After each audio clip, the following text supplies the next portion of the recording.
مکہ اور مدینہ کے درمیان 2 گھنٹے میں سفر کیسے کریں؟ سعودی پرچم کہاں استعمال نہیں کیا جا سکتا؟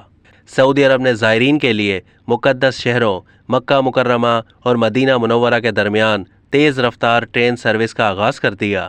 سعودی عرب میں مکہ مکرمہ اور مدینہ منورہ کے درمیان تیز رفتار ٹرین سروس کی وجہ سے زائرین کے لیے ان 2 شہروں کے درمیان سفر کا دورانیہ 2 گھنٹے 20 منٹ رہ گیا ہے۔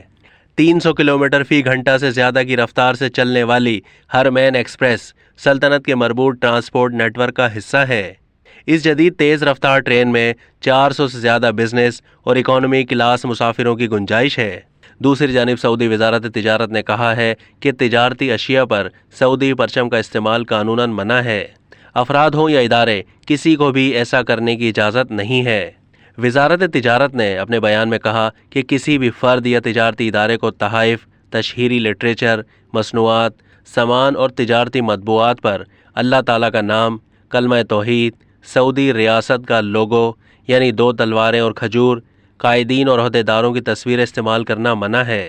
پابندی پر عمل درآمد یقینی بنانے کے لیے ملک بھر میں مہم چلائی جائے گی۔ اب تک کے لیے اتنا ہی۔ مزید معلومات کے لیے ڈیلی جنگ کے یوٹیوب چینل کو سبسکرائب کیجیے۔